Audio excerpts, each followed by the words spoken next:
Estamos al aire.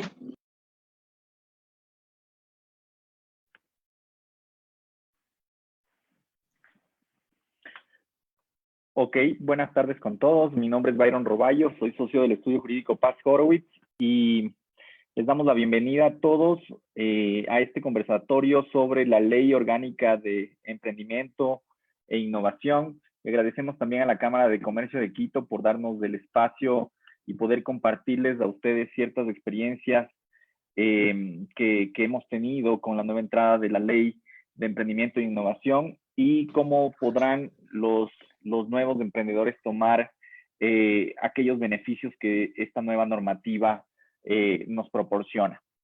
Voy a compartir unas diapositivas con ustedes para poder seguir con la conversación y al final de mi exposición pues recibiremos junto con mi socio David Benalcázar, que les va a hablar también de las sociedades de acciones simplificadas que se incorporaron en esta nueva ley de emprendimiento e innovación, como de las sociedades de beneficio e interés colectivo. Al final de la charla recibiremos sus preguntas e inquietudes para poder solventar cualquier duda que tengan respecto a nuestra exposición. Para empezar, esta es una estructura base que tiene esta nueva ley de emprendimiento e innovación. Pues prácticamente habla sobre un nuevo esquema de establecimiento de una infraestructura alrededor de la política pública que tiene que seguir el gobierno adelante para aunar esfuerzos en cuanto a mejorar el emprendimiento e incentivar la innovación en el país. Y vamos a hablar de estos temas a lo largo de esta conferencia. Para empezar con esto, Ecuador, y todos lo sabemos, es el segundo país que más emprende del mundo, pero la verdad, y todos nos hemos dado cuenta de esto, es que los negocios no se consolidan. Y este es un problema que repetidamente han tenido muchos emprendedores en el Ecuador, y el objetivo de hacer una normativa como esta no es que Ecuador automáticamente ya pase a ser un país que genere emprendimientos de base tecnológica y demás, sino que tratemos de organizar el ecosistema de innovación de forma tal que empecemos a organizarnos como país en el sentido de mejorar los esfuerzos y aunar esfuerzos para que Ecuador empiece a generar emprendimientos de base tecnológica y que utilice la innovación para eso. Por esa razón, hay que entender dos conceptos totalmente distintos. El uno, que es emprendimiento, y el otro que es relacionado con innovación. Este es un análisis que ha realizado el Global Entrepreneurship Monitor en Ecuador en el año 2016, donde determinó varias de las razones por las cuales los negocios en el Ecuador no se consolidan o no llegan a madurar. Y en primer lugar, el GEM determinó que uno de los problemas era que el negocio no era lucrativo. Tal vez quienes empezaron con el negocio no vieron todas las aristas que tenía para llegar al mercado y eso fue un gran problema y por tal razón fracasó. Otro de los grandes problemas son los problemas de financiamiento. Los problemas de financiamiento de los cuales los emprendedores no tienen acceso y que ahora va a tratar de hablarse un poco más en esta ley de emprendimiento e innovación. Por otro lado, hablan sobre oportunidad de negocio, otra oportunidad de negocio, que la salida estaba planificada, es decir, que era simplemente un emprendimiento momentáneo, razones personales que le llevaron a cerrar, otras, y el 9% del gobierno, las razones que han determinado es el gobierno, impuestos y burocracia. Entonces, lo que trata de hacer esta ley de emprendimiento e innovación es acoger todos los problemas que han tenido varios emprendedores a lo largo del tiempo y tratar de establecer ciertas condiciones para mejorar el ecosistema de innovación. Y hay que entender esta determinación de diferencia entre emprendimiento versus innovación. Miren ustedes qué es lo que pasa con nuestro país en innovación. Este es el índice mundial de innovación dado por la Organización Mundial de Propiedad Intelectual, que año a año mide qué tan innovadores de un país.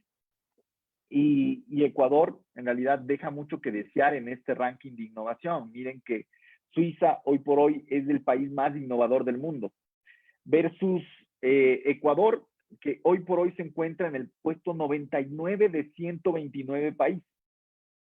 Esto es algo que nos tiene que preocupar, porque si bien somos un país bastante emprendedor, y resulta que los negocios no llegan a consolidarse, las ideas de negocio que se tienen para empezar los emprendimientos no están siendo lo suficientemente estructuradas y acercadas a lo que el mercado, no solo local, sino internacional, requiere. Y el objeto de esta ley de emprendimiento e innovación prácticamente es de entregar incentivos para generar un ecosistema de emprendimiento, innovación y desarrollo tecnológico. Eso es lo que busca esta ley de emprendimiento. En primer lugar, lo que trata esta ley de emprendimiento e innovación es de establecer una estructura del ecosistema de innovación, pues a lo largo del tiempo, y ustedes lo habrán visto, muchas instituciones del Estado y con la ayuda de algunas instituciones privadas han tratado de aunar esfuerzos para generar nuevas políticas que influyan en el emprendimiento y la innovación. Sin embargo, todas estas políticas o esfuerzos aislados no han sido lo suficientemente importantes para en realidad consolidar un sistema de innovación. En este caso, lo que se va a hacer y lo que plantea esta ley como propuesta es establecer el Consejo Nacional para el Emprendimiento y la Innovación, que va a estar estructurada por varios actores del sector público. Va a estar presidido por, obviamente, el presidente de la República, el Ministerio de Producción, el Ministerio de Economía y Finanzas, CENESID, el Comité Interinstitucional de Economía Popular y Solidaria, el Consorcio de Gobiernos Autónomos Provinciales, la Asociación de Municipalidades, el Consejo Consultivo de Emprendimiento e Innovación, que ya les voy a comentar cómo se forma, las cámaras de la producción, las universidades politécnicas, los institutos de educación superior públicos, las universidades, escuelas politécnicas e institutos de educación superior privados también. Entonces, lo que se busca detrás de esto es aunar esfuerzos que cada uno de estos actores han tratado de hacer de forma aislada para consolidar un solo ecosistema de innovación con políticas públicas delineadas que influyan a todos los actores. Adicional a esto, el CONEIN, este Consejo Nacional de Emprendimiento e Innovación, va a tener un consejo consultivo que está agrupado por varios actores del sector privado, como las cámaras de industrias, las cámaras de turismo, la Cámara de Comercio, el sector artesanal, el sector de la economía popular y solidaria, la banca pública y privada, y organizaciones de apoyo a emprendimiento e innovación, prácticamente actores privados de apoyo a emprendimiento e innovación. Entonces, lo que se busca es agrupar a todos estos actores para que estos actores sean aquellos que empiecen a delinear estas estrategias que el país va a tener que llevar a cabo para empezar a delinear la política pública de emprendimiento e innovación. Y es el CONEIN, este Consejo Nacional de Emprendimiento e Innovación, quien saca la estrategia nacional con base al Registro Nacional de Emprendimiento, que aglutina toda la información respecto al ecosistema de emprendimiento que se está realizando y hace esta estrategia nacional planificada a 5 años para que esté ejecutada. Esperamos que esta estrategia nacional sea llevada a cabo de debida forma para que no pueda ser reflejada en vaivenes políticos que puedan llevar a cabo esto, porque lo que se busca en este sentido es agrupar acciones del sector público y del sector privado para que esta estrategia nacional se mantenga en el tiempo. Después de esto, esta ley de emprendimiento e innovación habla sobre los incentivos para el emprendimiento y la innovación en el Ecuador. Y en primer lugar, habla sobre el Registro Nacional de Emprendimiento para determinar cuáles van a ser los incentivos que se tienen que realizar en el Ecuador a este sector que es necesario apoyarlo para que empiece a generar mayor riqueza para todos los ecuatorianos, ¿no? Y puestos de empleo y demás. Entonces, los requisitos para ser parte de este Registro Nacional de Emprendimiento, son los siguientes. Una persona natural o jurídica que no haya nacido o ha estado en el mercado o en el comercio por más de 5 años, que tenga a su haber menos de 49 trabajadores y que tengan ventas menores a $1.000.000 para que se puedan acoger a todos los beneficios que la política pública va a delinear en conjunto con el sector privado para incentivar a estos espacios, ¿no? Y estos son algunos de los beneficios que plantea esta ley de emprendimiento e innovación que también van a ser recogidos en los reglamentos que ya se están elaborando.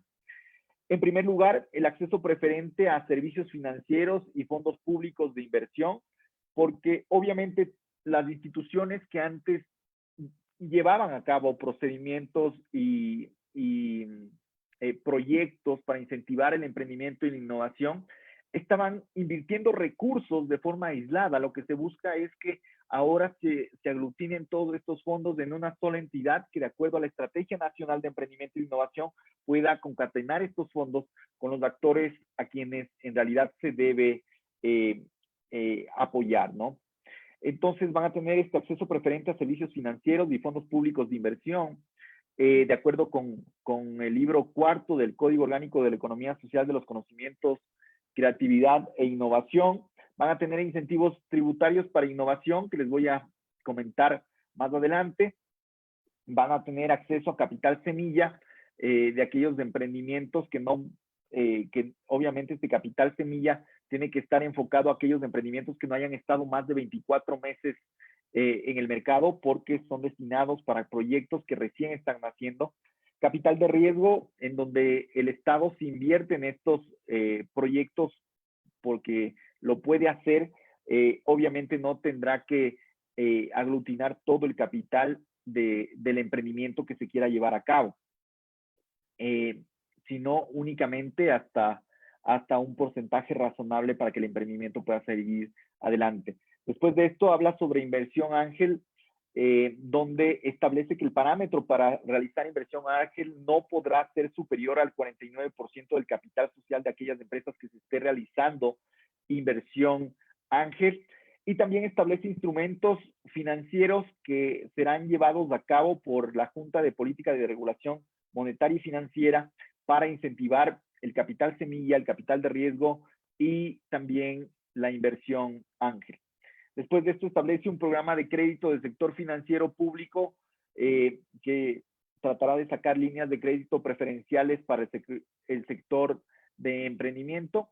Y también algo adicional que establece esta ley de emprendimiento es que las entidades financieras podrán interponer como garantía o como colateral de sus obligaciones activos intangibles de propiedad intelectual para garantizar estas obligaciones, obviamente a discreción del sector financiero, y si es que estos cumplen con los requisitos que ellos tengan para garantizar las obligaciones dinerarias que esto va a conllevar.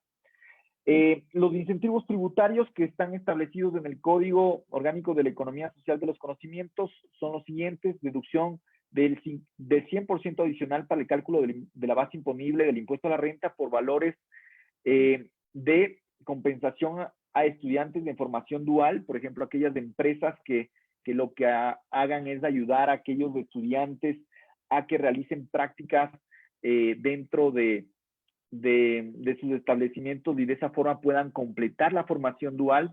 Gastos por concepto de sueldos de los tutores para la formación dual y becas de educación superior otorgadas por parte de los sujetos pasivos o de los empresarios que realicen estas aportaciones para su personal, por ejemplo.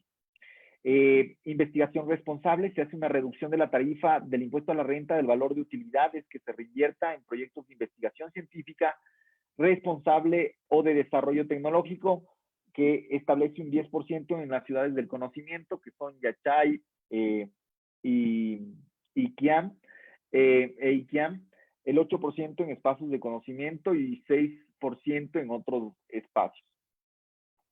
Además que habla de una exoneración de tributos al comercio exterior en la importación de equipos, de insumos a ser utilizados en desarrollo de programas, proyectos y actividades de investigación científica. Lo que trata con eso la normativa es de incentivar a que haga mucho más efecto la investigación en el Ecuador para que esta investigación responsable a posterior pueda generar emprendimientos o que de estas investigaciones hechas en la academia puedan gestionarse nuevas startups o spin-offs que puedan nacer de la academia hacia el sector privado.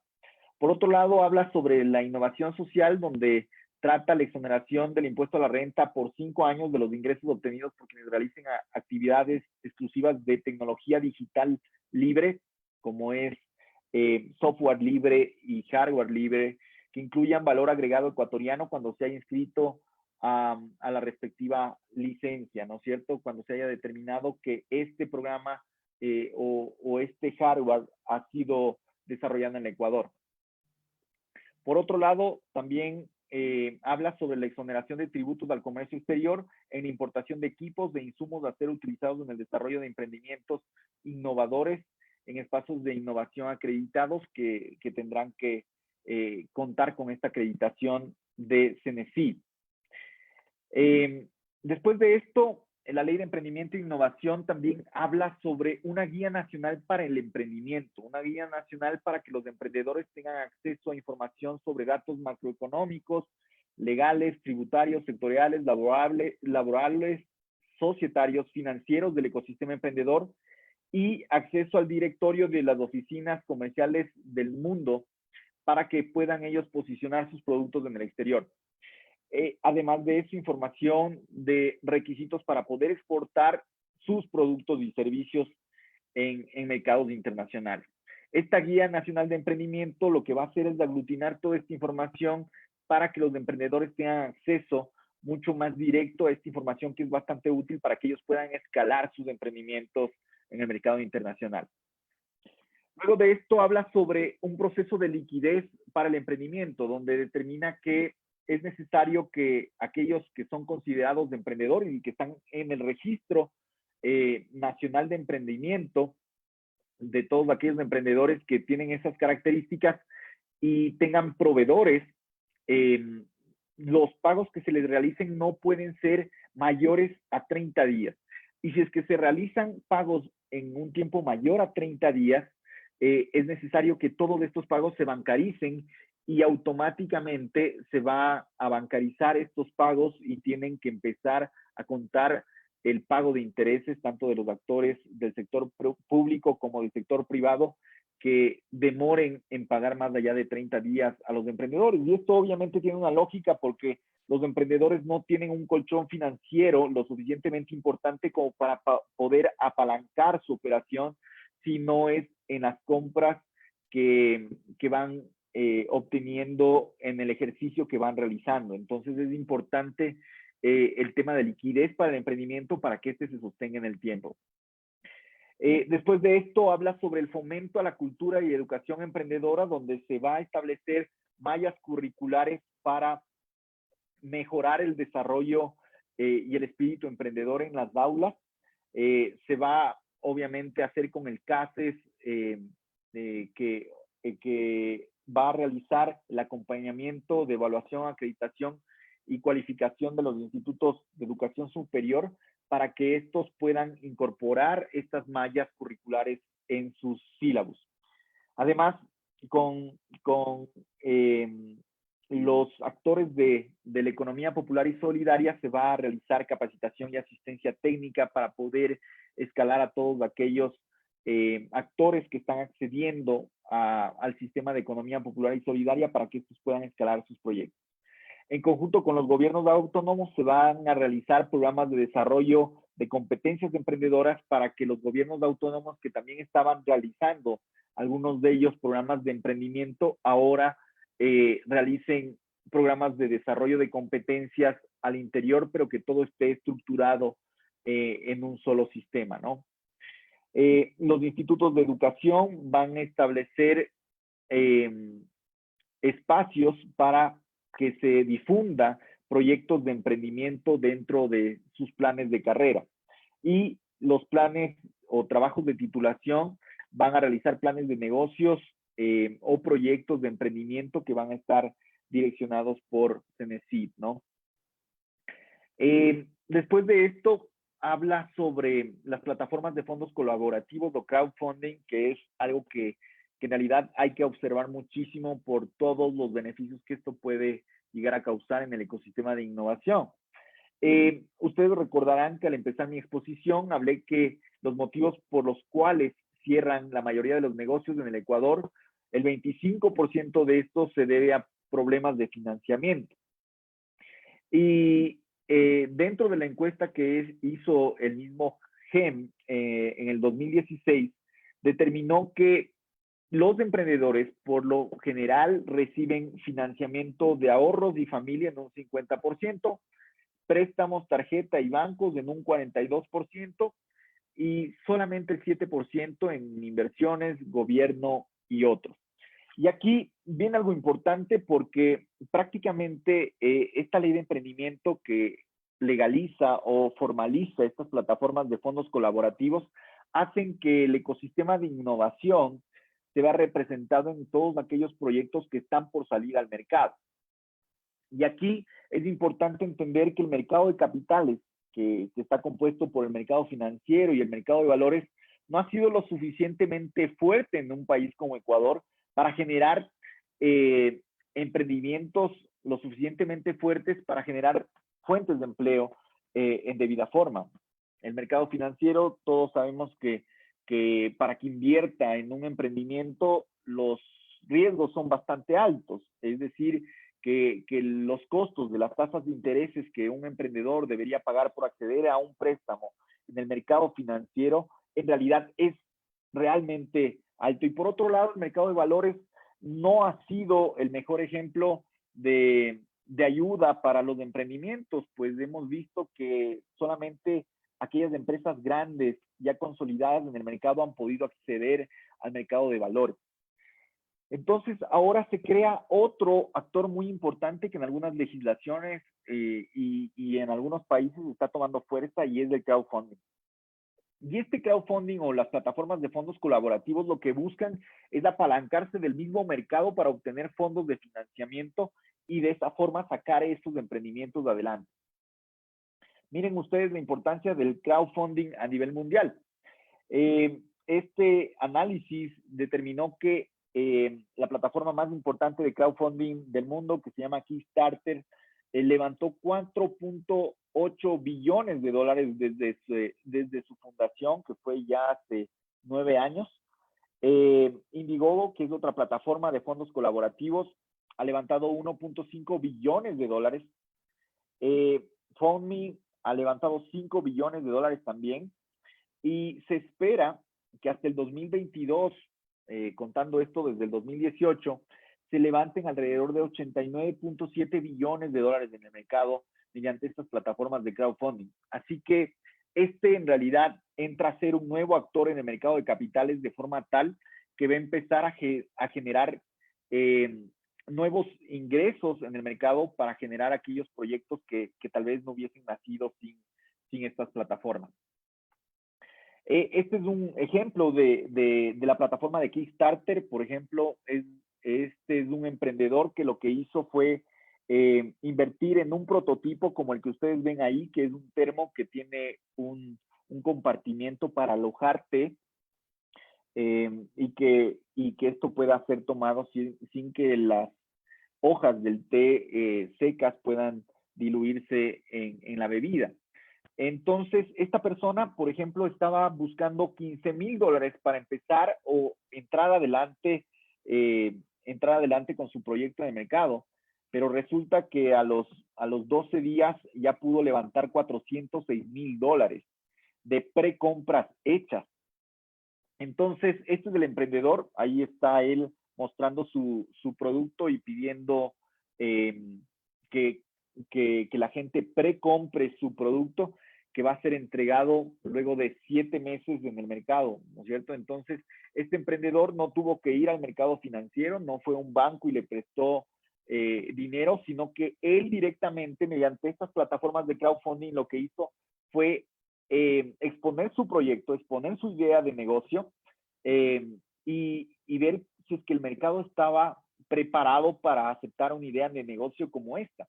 De esta forma, él no tuvo que invertir en una maquinaria extensa ni en una fábrica para salir al mercado, y lo que hizo fue utilizar al mismo mercado para que obtenga los recursos necesarios para sacar su idea adelante.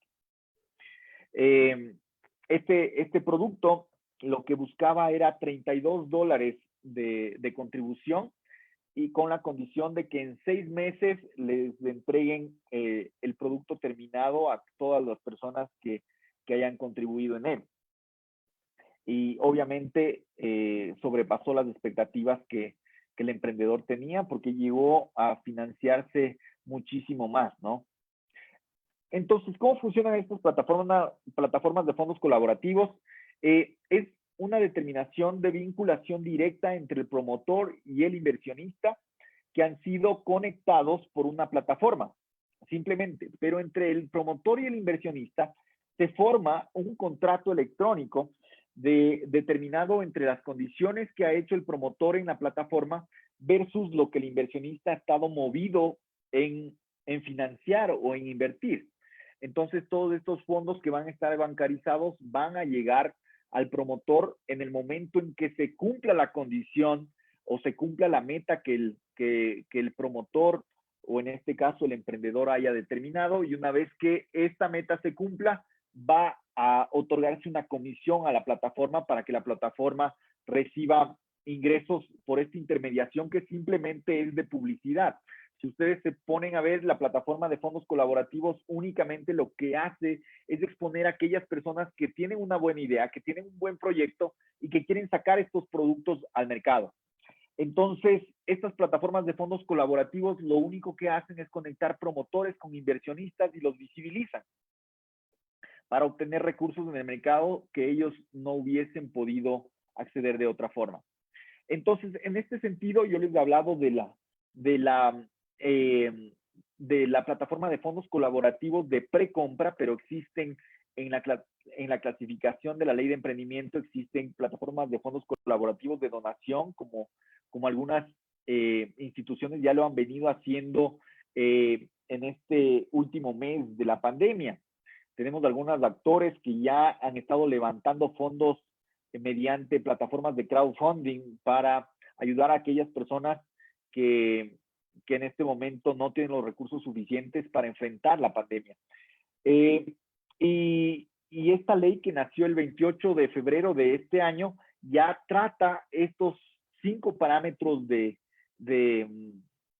crowdfunding o de plataformas de fondos colaborativos. Del de donación, en el cual una persona puede donar cualquier cantidad de dinero determinada en el concepto del promotor del proyecto al promotor para cualquier fin social o ambiental o de esparcimiento y demás, que mueva a una persona a realizar una donación como esta.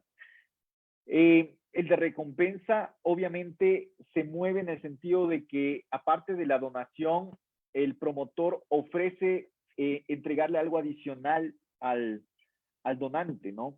Que puede ser, por ejemplo, si es que ustedes hacen una donación de $100 o más, pues recibirán una camiseta autografiada por un artista famoso. Entonces, reciben una recompensa adicional a la donación. El de precompra es lo que ya les había comentado, que es en el sentido de que un producto puede precomprarse o anticiparse su compra con el objetivo de que sea entregado posteriormente. Después de esto existe el de inversión en acciones, donde una persona va a poder también exponer su proyecto y a la vez su compañía para obtener inversionistas externos que quieran obtener acciones de su compañía, y que de esta forma este emprendimiento pueda tener una inversión de capital fuerte para salir al mercado. Adicional a esto, existe otra clasificación que es de financiamiento responsable, que se basa en el préstamo o contrato de mutuo que puede haber entre un inversionista y un promotor, con intereses determinados que puedan alojar esta inversión en una persona que necesita, y que esto pueda ser pagado en un tiempo determinado con los intereses correspondientes. Entonces, prácticamente ya existen estas plataformas de de fondos colaborativos en el mundo, lo que ha hecho la legislación ecuatoriana es reconocerlas y viabilizar su concepción en la normativa ecuatoriana, y que esto obviamente pueda ser formalizado. Este es el de donación. Existe esta plataforma como Teaming, que es una plataforma de fondos colaborativos de donación. Existe también varias plataformas de fondos colaborativos como estas que les he mostrado en este momento. Existe estas de recompensa, en la cual Kickstarter, por ejemplo, ofrece una recompensa al inversionista que decida realizar una donación en este sentido. Existe este de precompra, que se determina entregar el producto que se está comprando en un tiempo determinado después de que se ha cumplido la meta. Y existe esta de inversión en acciones, donde personas ofrecen parte de las acciones de su compañía o del capital social de la compañía a cambio de una inversión inicial que puedan realizar las personas que han visualizado estas acciones por medio de la plataforma. Por otro lado, existe estas de financiamiento responsable, donde cualquier persona puede pedir, por ejemplo, la precompra, puede pedir el reembolso en préstamo de $300 para comprar una vajilla para hotel, cuyo plan inicia en el mes de agosto con un plan de financiamiento determinado que se va a ir pagando paulatinamente con un interés determinado. Entonces, obviamente, esto lo que hace es ayudar a que se ayude prácticamente al sector de emprendedores que están a punto de salir y que solamente tienen una buena idea para salir al mercado.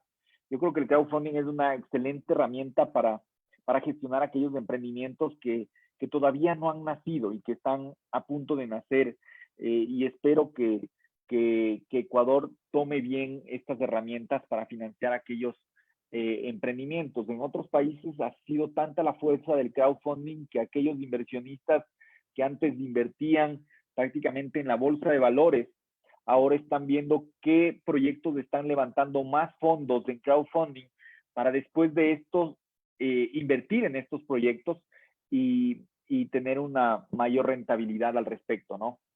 Esta ley de emprendimiento e innovación también establece un parámetro de trabajo a emprendedor, donde se piensa por medio del Ministerio de Relaciones Laborales establecer una contratación especial para emprendimientos donde exista una determinación de jornada parcial, duración de contratos que tengan beneficios de ley diferentes para aquellos emprendedores que están contratando personal, y una remuneración que puede ser especial en estos casos de emprendimientos, ¿no? Después de esto habla sobre la reestructuración de emprendimientos, y yo creo que en este punto muchas compañías que después de la crisis van a haber estado en problemas económicos por falta de pago a sus acreedores van a poder someterse a este proceso de reestructuración de emprendimientos, que los requisitos son los siguientes: que sean una persona jurídica controlada por la superintendencia determinada, que puede ser la Superintendencia de Compañías, Valores y Seguros, la Superintendencia de Economía Popular y Solidaria o la Superintendencia de Bancos, y que estas compañías o personas jurídicas no hayan sido declaradas en disolución para que se puedan someter a estos procedimientos concursales de reestructuración. Y lo que se quiere con estos procedimientos de reestructuración es incentivar que aquellas compañías que, si bien no han sido lo suficientemente fructíferas en un inicio, no tengan que morir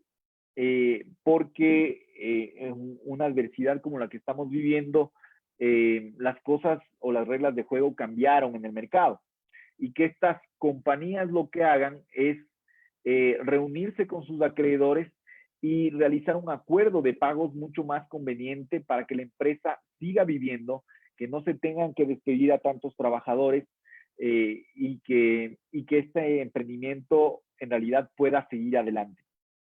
Eso es lo que busca, o ese es el espíritu de esta reestructuración de emprendimiento.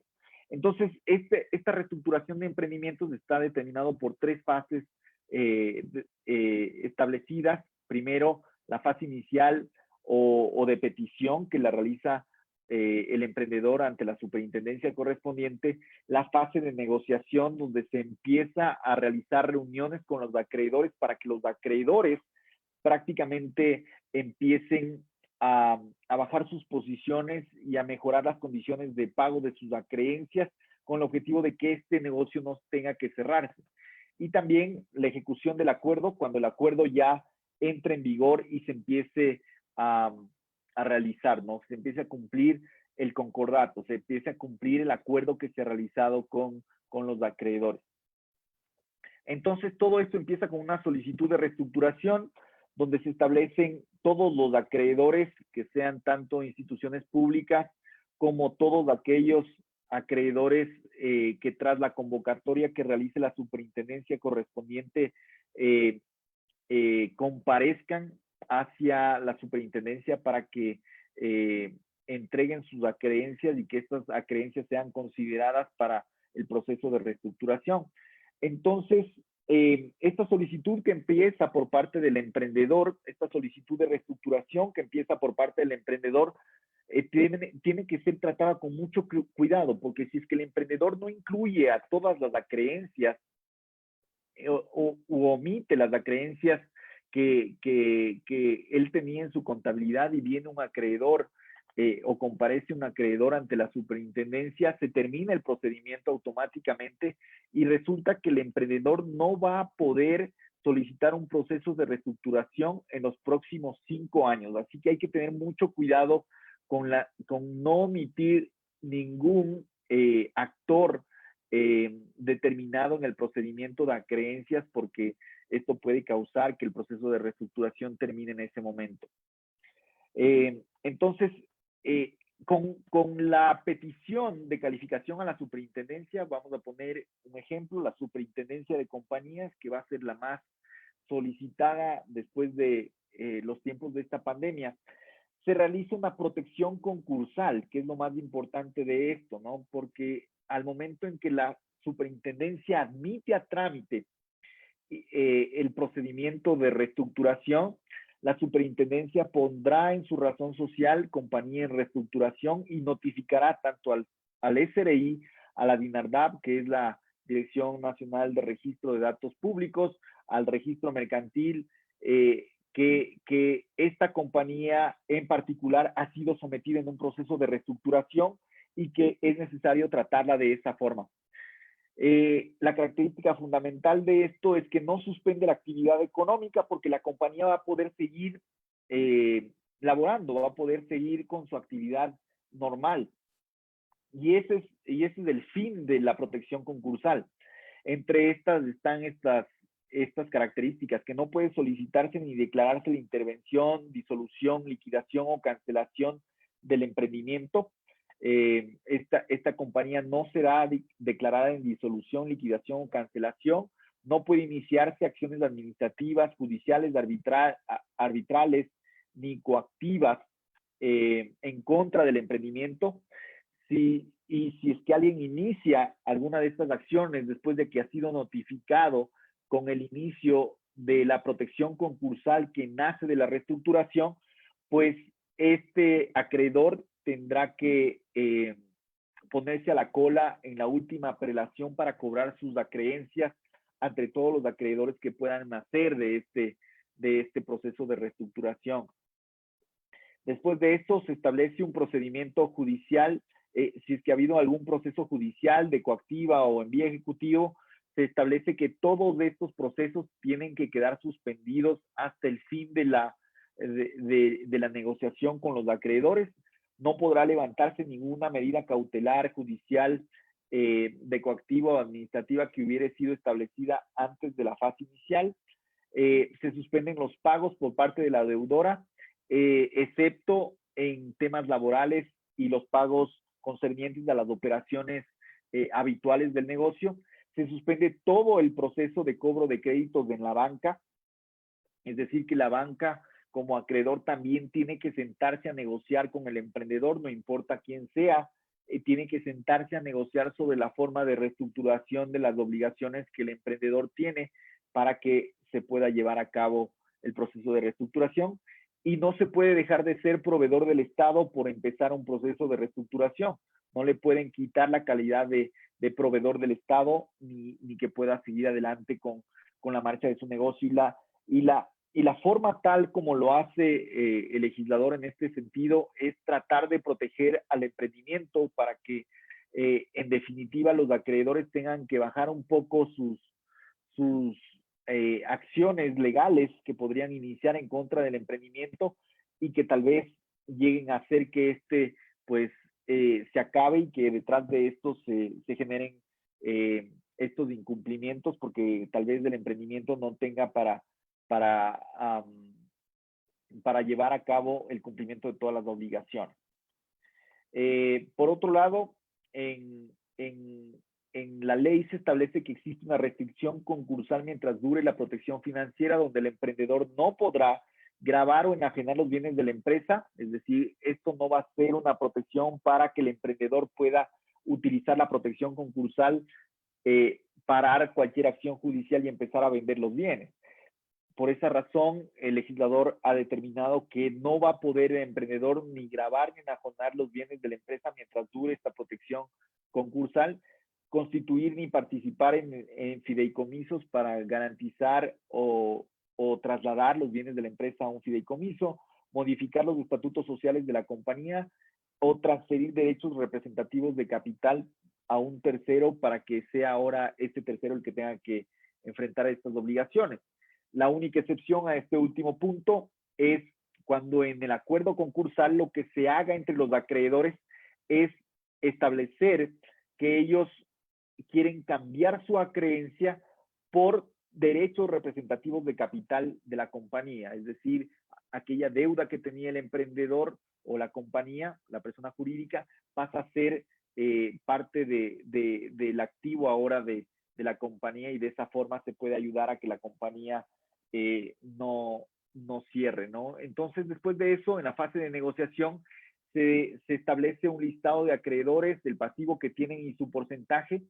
Se realizan sesiones presenciales o virtuales para que se dé este concordato y los acreedores votarán a prorrata de la creencia que tienen. Y se tendrá que decidir en un máximo de 120 días que serán prorrogables por el emprendedor y la mayoría de acreedores si es que esto llegase a pasar más allá de 120 días desde que se ha dado la protección concursal de admisión del proceso de reestructuración. Si es que algún acreedor desiste del proceso de negociación o del concordato, él cobrará su acreencia al final de la ejecución de todas las obligaciones que los que se queden dentro del proceso de reestructuración acuerden.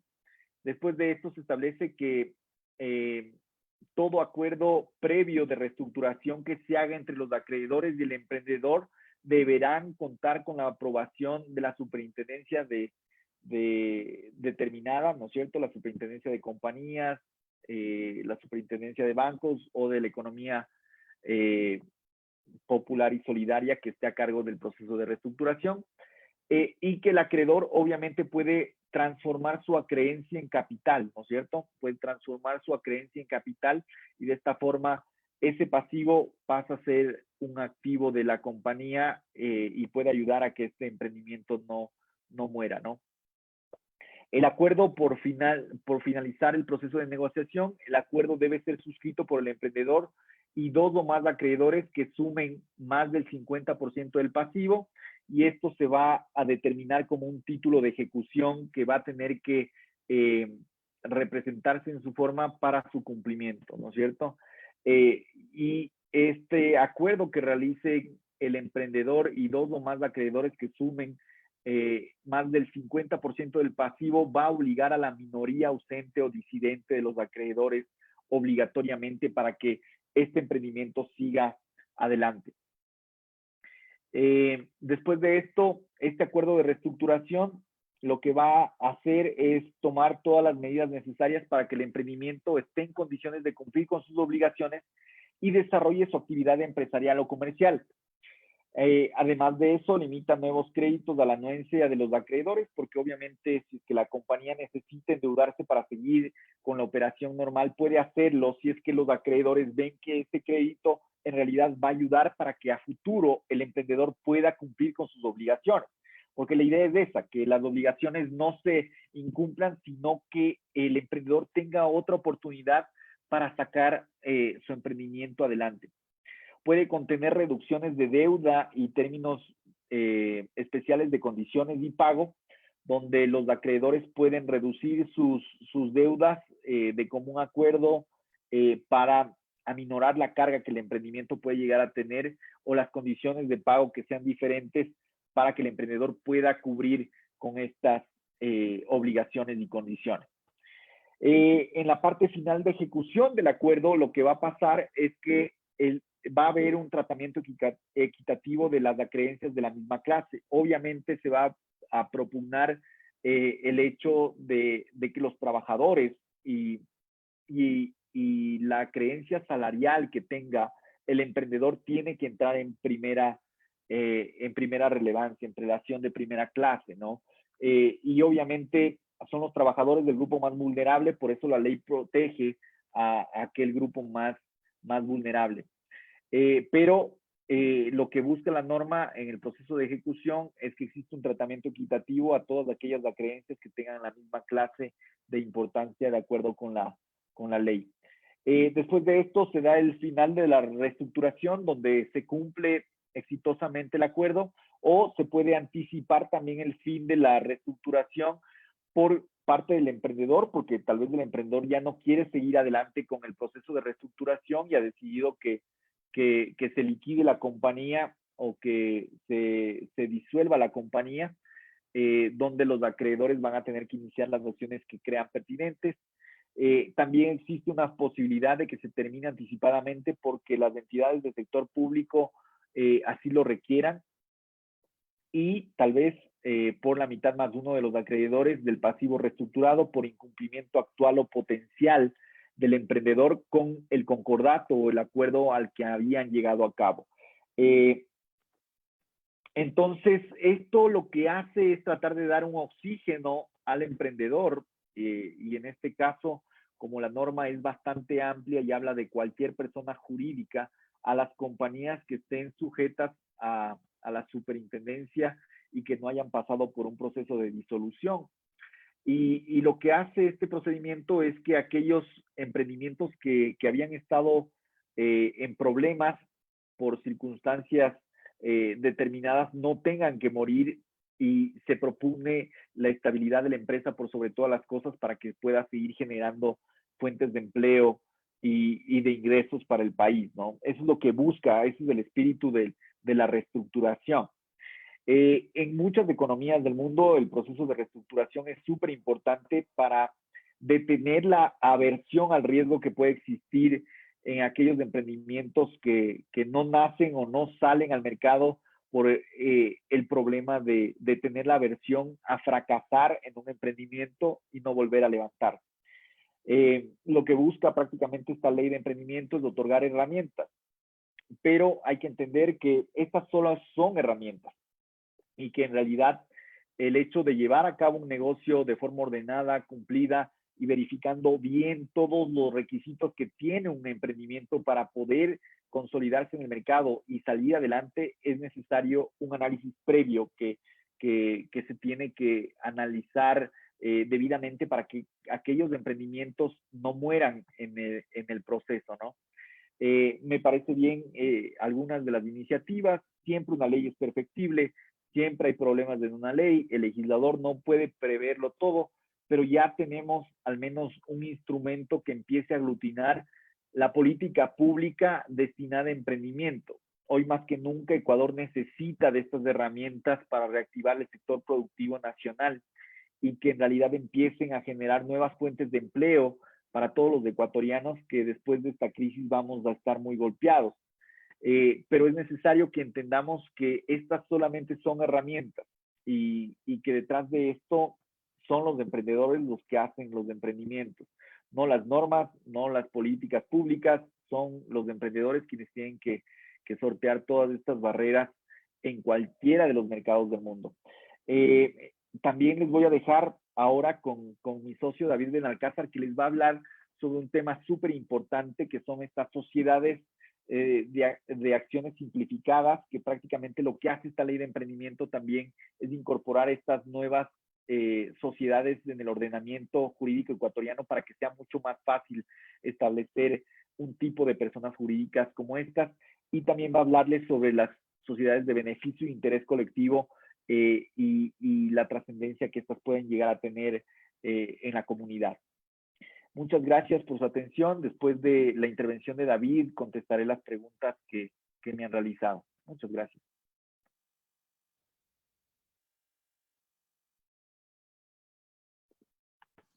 Buenas tardes, ¿cómo están? Es un gusto poder participar en este webinar junto a mi socio Byron Roballo y en representación de Paz Horowitz. Ahora, después de esta excelente presentación, me corresponde presentar algo sobre las sociedades que corresponden a las sociedades anónimas, a las sociedades por acciones simplificadas. Permítanme compartir con ustedes la presentación. Un segundo nada más. No sé si ya pueden verla.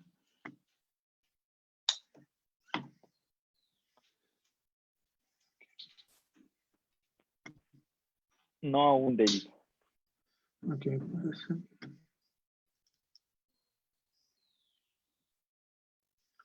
Estoy tratando de compartirlo.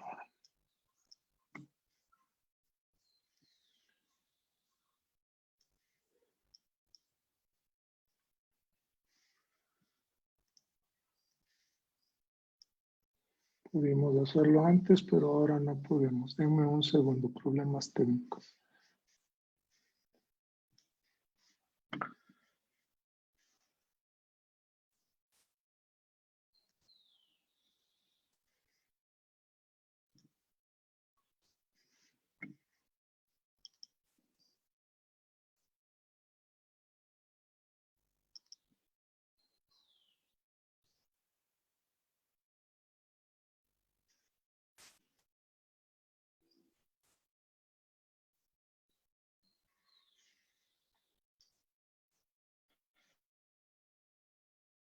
¿Puedo ahí?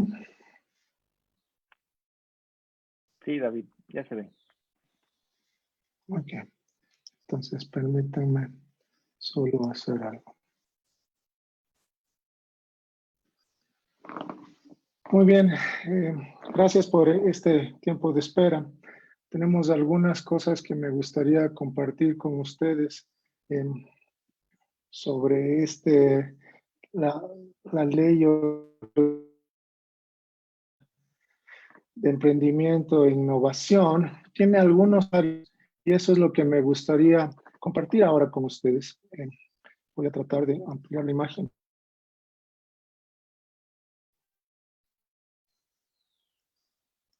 Bien. Tienen algunos temas societarios y me gustaría empezar por unos análisis que hicimos sobre, perdón, ahí está. Problemas con la presentación. Ok.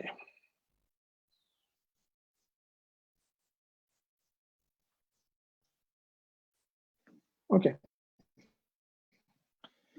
Este es el antecedente. ¿Cómo está la situación del país actualmente hasta abril del 2020 en cuanto a constitución de compañías? Yo quiero que fijen su mente en esto porque este fue el pasado. Preferentemente en Ecuador se constituían un 65%, la preferencia era para sociedades anónimas, tan solo un 34% para compañías limitadas y más bien un 1% para domiciliaciones, 0% para consorcios desde abril del 2020, es decir, durante este año. Ahora, el tipo de sociedades por intendencia Vemos que en Guayaquil la preferencia es de igual manera abrumadora, sociedades anónimas. En Quito, relativamente no. En Guayaquil más de 750 sociedades anónimas están limitadas. Quito, en cambio, 400 y un poco más de anónimas y 380 más o menos como limitadas. Cuenca está por debajo de los 100. En cambio, en Cuenca la preferencia es limitada. ¿Hacia dónde voy con esto? Las actividades económicas de las compañías son varias: construcción, comercio, actividades profesionales y otras. Voy hacia esto porque la Ley Orgánica de Emprendimiento e Innovación, dentro de los temas societarios, trae una innovación que ya se viendo, que se venía exigiendo, y vamos a ver qué es lo que le exigía. Las sociedades de acciones simplificadas, SAS, tienen una fuerza para su creación, y me gustaría simplemente mostrarles brevemente los considerandos de la Ley de Emprendimiento. Hace cita al derecho de libre asociación de los seres humanos, pero más que todo, miren esto: la Comisión de las Naciones Unidas para el Derecho Mercantil, UNCITRAL, por sus siglas en inglés, ha planteado varias leyes modelo. El UNCITRAL ha estado presionando no solo a Ecuador, a nivel latinoamericano y mundial, que se vuelva atractivo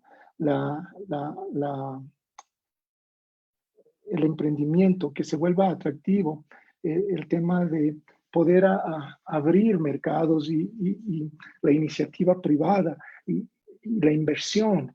Entonces, UNCITRAL ha estado presionando desde hace años, y es por eso que dentro del derecho comparado ya Colombia tiene la SAS, también México, Argentina, Chile, la mayoría.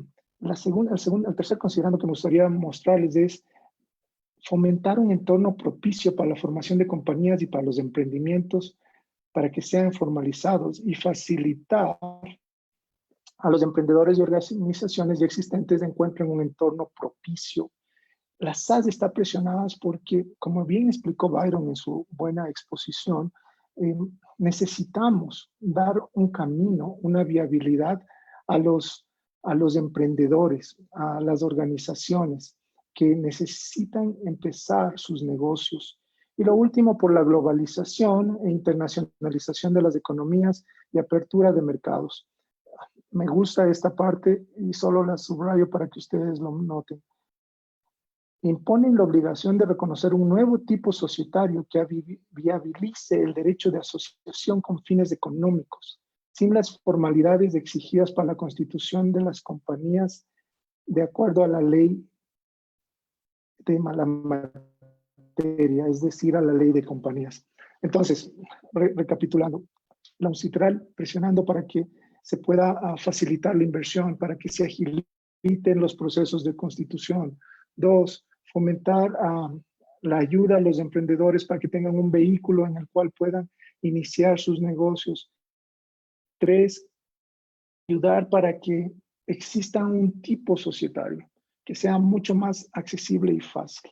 Eso es lo que es la SAS. La SAS es muy conveniente y ofrece una gama de facilidades, tanto para la constitución como también para la operación. Y esto es lo que me gustaría ir revisando con ustedes un poco sobre las facilidades que presenta este tipo societario. Es necesario especificar que es un nuevo tipo societario y tiene dentro de la ley muchas, y es una ley muy bien trabajada. Tiene algunos copy-paste de otras, pero es una ley muy bien trabajada que yo entiendo que va a tener que ser calibrada, reglamentada en el paso. Esto es como la comparación, como comprarse un auto nuevo modelo, de cuando las marcas de autos traen un nuevo modelo que cambia a un anterior. Los arriesgados, los noveleros se meten, pero hay que estar atentos a ir calibrando, ir viendo si es que hay facilidad de repuestos, hay atención. Es lo mismo con este nuevo tipo societario. La ley es muy buena, estamos esperando que se reglamente adecuadamente y necesitamos ir viendo qué ajustes hacer. Me gustaría empezar por la facilidad y la flexibilidad que ofrece para crear una compañía. La primera cosa el primer artículo de esta ley fija y define que se crea por contrato o acto unilateral. Es decir, un solo accionista podría formar las SAS. Esto es muy novedoso, aunque en Ecuador ya se hablaba de las compañías unipersonales, ya se reguló las compañías unipersonales, sin embargo, paulatinamente han quedado en desuso, no han tenido el apoyo, pero ahora la SAS nuevamente toma esto, contrato o acto unilateral. ¿Cuál es la novedad operativa? La facilidad para que puede constar por documento privado. Ya no es necesario el tema de constituirlo por escritura pública. Hay una excepción, pero déjenme tratar eso más adelante. Pero la norma, lo general, es que se pueda constituir por documento privado. Y se omite el tema de registrarse en el registro, de inscribirse en el registro mercantil, perdón, sino más bien que esta inscripción estará dada en el registro de la Superintendencia de Compañías, en el registro de sociedades. El documento deberá contener requisitos mínimos para la constitución y información básica que vamos a ir delineando ahora, pero esas son las ventajas. El reglamento va a tener que afrontar algunos problemas y darnos la solución, porque si bien es documento privado, hay un artículo de la ley que determina que debe hacerse una declaración juramentada sobre la veracidad de la información. Hay que ver qué trata sobre eso el reglamento. Probablemente requiera algún tipo de notarización, legalización de firmas probablemente, cuando sea un documento físico. Sin embargo, la ley también establece que podrá hacerse por medios electrónicos, constituirse por medios electrónicos. Ahí viene la pregunta, ¿cómo estará el reglamento? ¿En qué términos? Probablemente se requiera firma electrónica. Entonces, los usuarios, las personas que deseen acceder a esto, hay que ir determinando los pasos que deberán tomar. Es muy facilitador el proceso a través de documento privado, pero tenemos que esperar a ver qué nos dice el reglamento. Un poco avanzando, habla sobre el objeto social amplio. Me gusta eso porque el objeto social amplio, esta ley determina, y miren la evolución del objeto social en las compañías. Antes se ponía un objeto detallado y descriptivo con 50, 60 actividades que podía hacer la compañía. Luego ese abuso ocasionó que se cambiara por un objeto único, un objeto restringido. Luego se superó eso y otra vez volvimos a un objeto más amplio. Pero ahora la ley dispone que la sociedad podrá realizar cualquier actividad mercantil o civil lícita. Y si nada se expresa en el estatuto, en el acto de constitución, la compañía se entenderá que podrá realizar cualquier actividad lícita. Si yo no pongo una definición de actividad, podré realizar cualquier actividad. Esta es una evolución bastante favorable en cuanto al objeto. Tendremos que ver los defectos y esperamos que no sea mal utilizado, pero yo creería que es un avance muy importante. La otra buena noticia es que no se fija un capital mínimo. Se especifica que las acciones tendrán valor de $1 o múltiplos de $1, pero no se especifica, como en el caso de las sociedades anónimas o de las compañías limitadas, un capital mínimo, $800 y $400 respectivamente, sino que ahora la SAS podrá constituirse con un capital que el emprendedor, que el accionista decida, sin necesidad de que esté presionado a esto.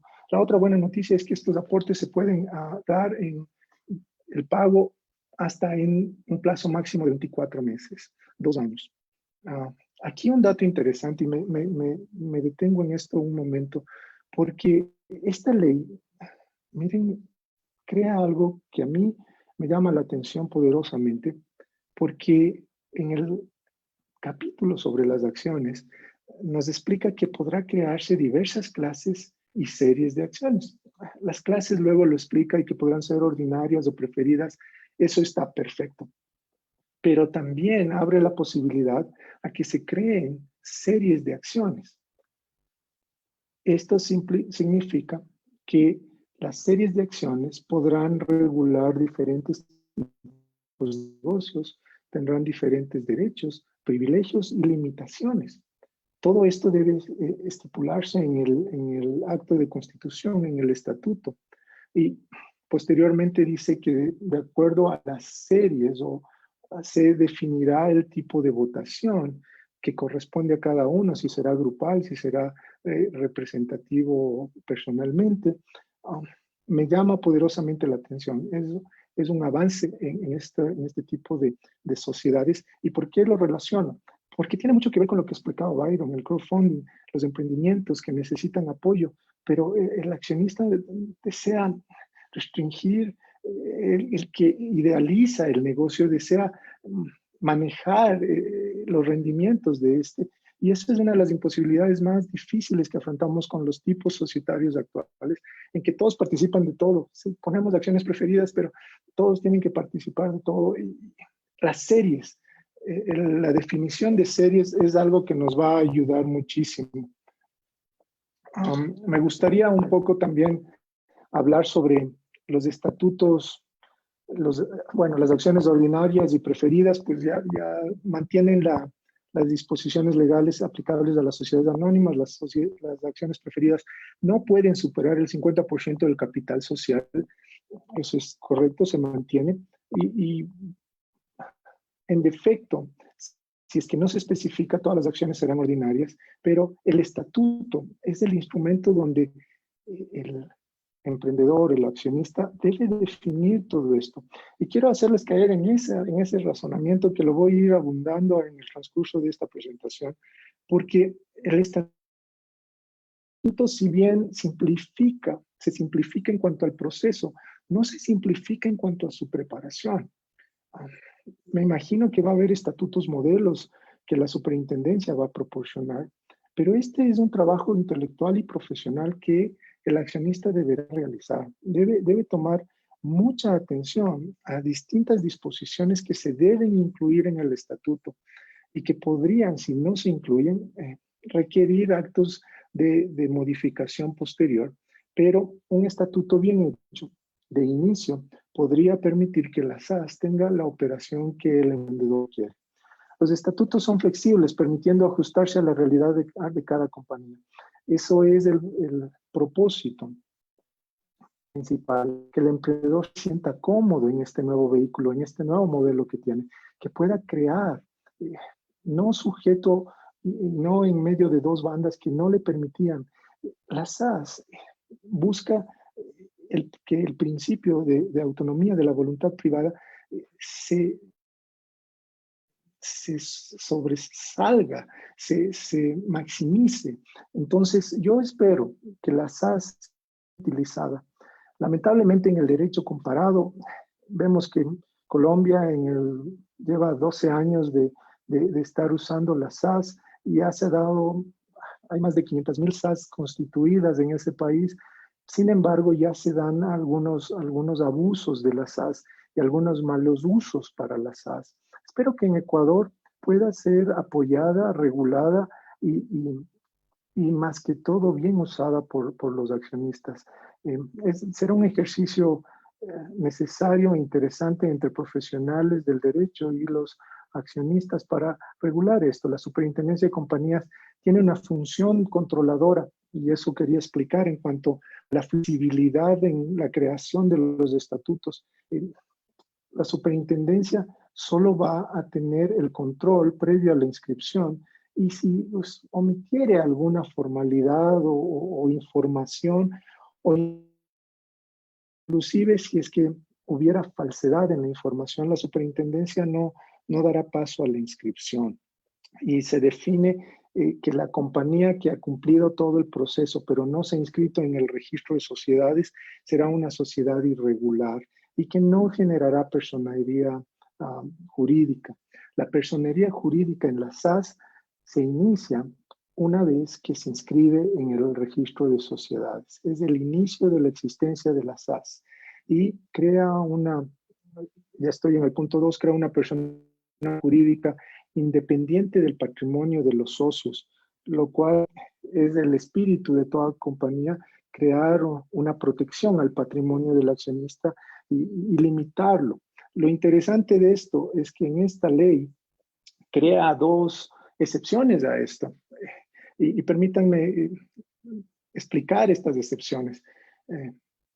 La primera es porque en sede judicial se ha desestimado la personalidad jurídica de la SAS y por tanto los accionistas pasan a ser responsables solidarios en todas las obligaciones que esta compañía tenga. Es algo que puede pasar, es una facultad judicial. Sin embargo, lo novedoso en esto es que un accionista puede renunciar de manera expresa y por escrito al principio de responsabilidad limitada y con esto pasa a ser solidariamente responsable en todo e ilimitadamente por todos los actos que ejecute la sociedad. Algo novedoso, algo totalmente interesante. En mi experiencia profesional no he visto que muchos socios o accionistas quieran renunciar a esa limitación de la responsabilidad.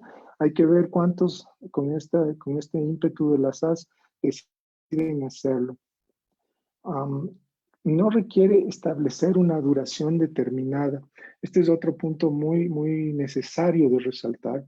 Se pide como uno de los requisitos para la constitución de la SAS que se especifique el tiempo de duración. Pero si no se llegara a especificar, literalmente la ley menciona lo siguiente. Permítanme leerles. El plazo de duración, si este no fuera indefinido, si nada se expresa en el acto de constitución, se entenderá que la sociedad se ha constituido por plazo indefinido. Es decir, que si yo omito poner que es a 99 años, como es lo común en las compañías actuales, 99 años, desde la inscripción en el registro. Si es que yo omito eso, acabo de constituir una compañía de plazo indefinido. ¿En qué me beneficia eso?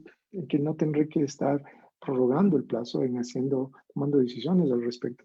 Pero es algo que hay que resaltar. En cuanto a las novedades, a lo novedoso, a lo facilitador que tienen las SAS, ya no solo en el momento de la constitución, sino también la facilidad para operar. Me gustaría resaltar que los accionistas pueden renunciar a su derecho a ser convocados a una reunión de socios o reunirse fuera del domicilio de la compañía.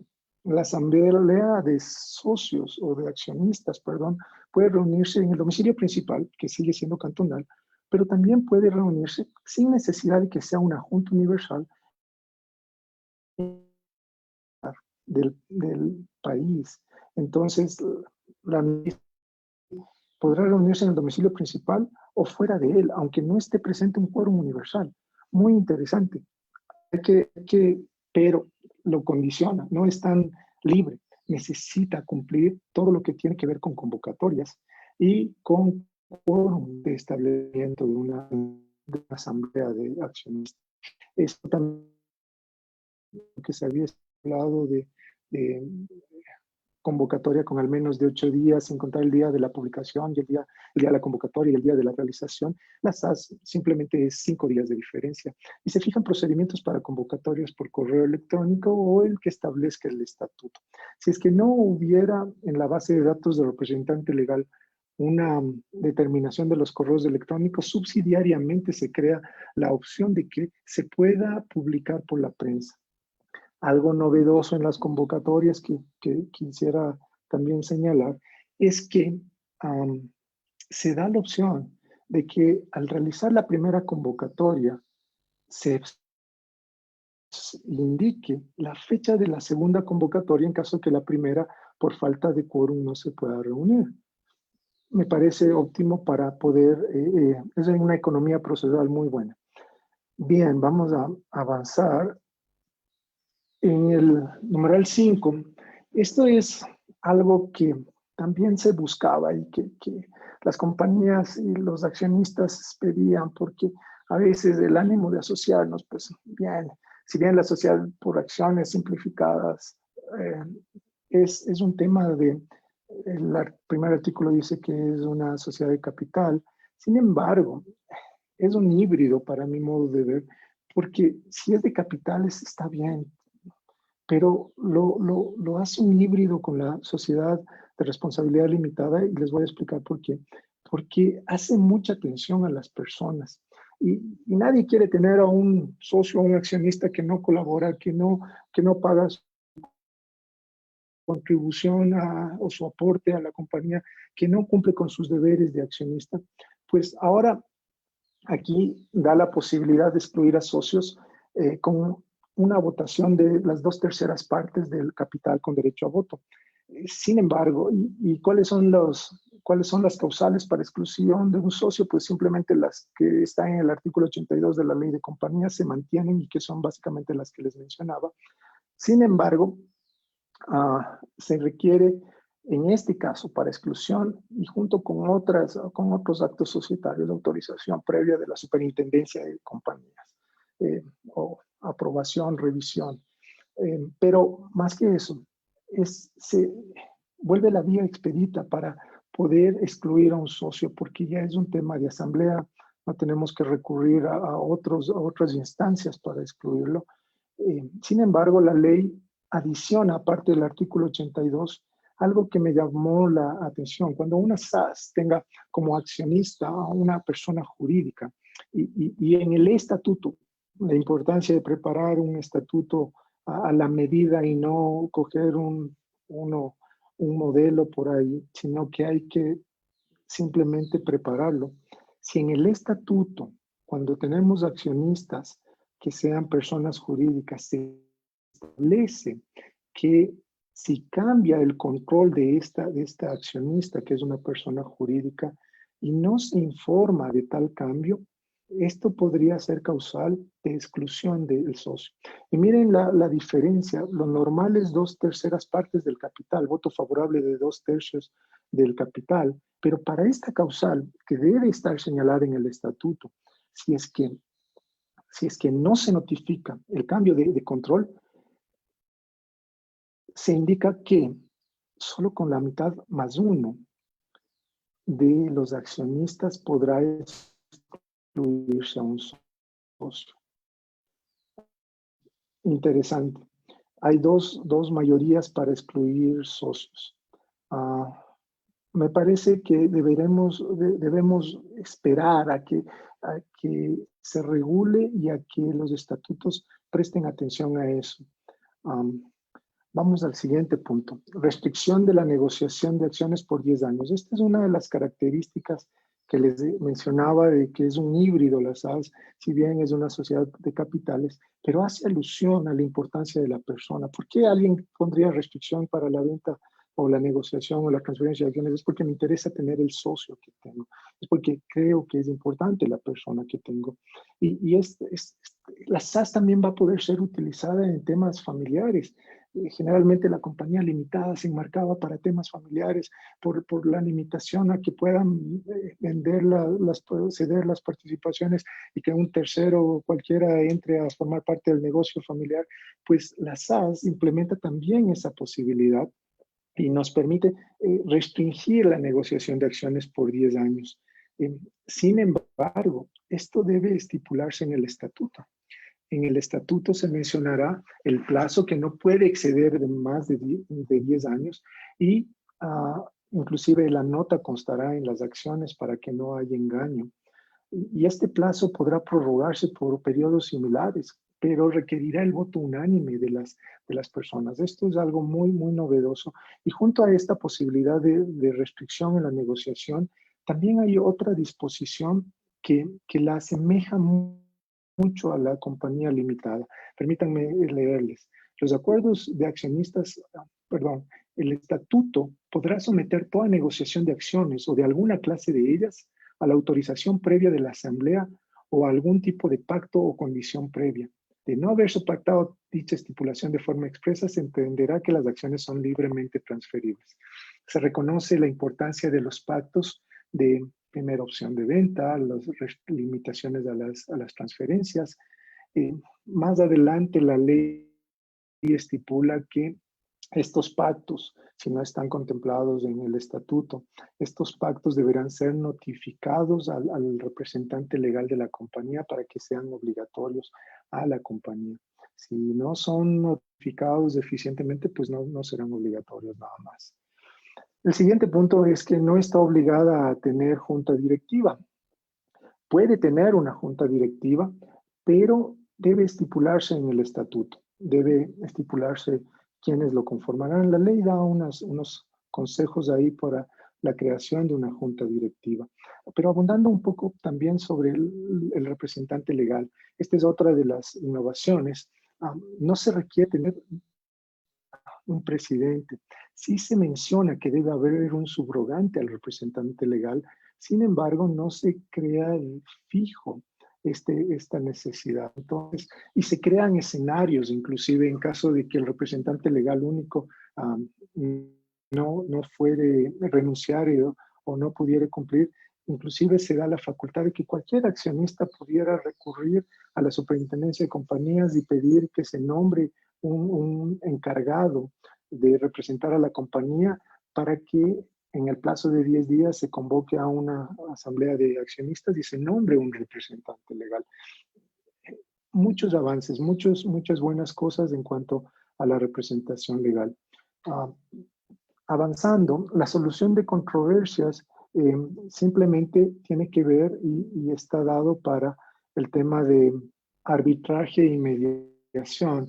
La ley fija como mecanismos para solucionar controversias que se generen por el día a día, por transferencia de acciones en las SAS. Primero mediación, luego arbitraje, y si no se llega a un acuerdo, inclusive, y recién ahí se fija que podría terminar en sede judicial. No se requiere designar un órgano de fiscalización, sin embargo, sí se podrá designar una comisión de vigilancia.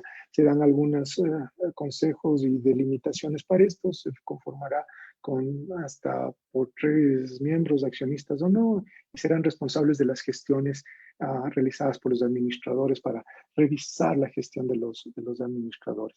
Otra innovación que es digna de resaltar es el manejo de libros sociales en forma digital. Hay que esperar el reglamento, hay que ver cómo es esto, cómo se delimita esta facultad. Sin embargo, es una innovación. ¿Puede ser peligroso? Sí, hay que aparejarla al manejo de información electrónica. Se habla aquí de la necesidad de tener una firma electrónica que deberá ser firmado por quien preside la junta o la asamblea de accionistas en el caso de actas, por ejemplo, o en el caso de títulos, y también por el secretario en el caso de actas. Es muy interesante, pero estamos en la etapa de arranque. Hay que ver qué más nos trae el reglamento, y hay que ver cómo, gracias a la facultad reglamentaria, la superintendencia va salvando los problemas que día a día probablemente se generen en este manejo de las SAS. Para concluir, en cuanto a las SAS, 2 puntos simples: representación convencional sin restricciones. Esto se refiere a que los accionistas podrán ser representados en la asamblea sin ninguna restricción. El artículo 211 de la Ley de Compañías establecía que los administradores no podrán representar a los accionistas. Esa restricción simplemente no es aplicable para el caso de las SAS. Y se eliminan gastos de notarización e inscripción para todos los actos societarios, pues se seguirá el tipo de formalización que se tomó al constituir las SAS. Aquí algo simplemente para mencionar: había dicho que las SAS, en esencia, a la sociedad por acciones simplificadas, se constituye por documento privado. Hay una excepción cuando uno de los accionistas aporta para pagar su capital un bien de aquellos que requieran de formalidad, como por ejemplo aporta un inmueble, se requerirá escritura pública. Lo interesante de esto es que primero se constituye la compañía y luego se inscribe en el registro de la propiedad.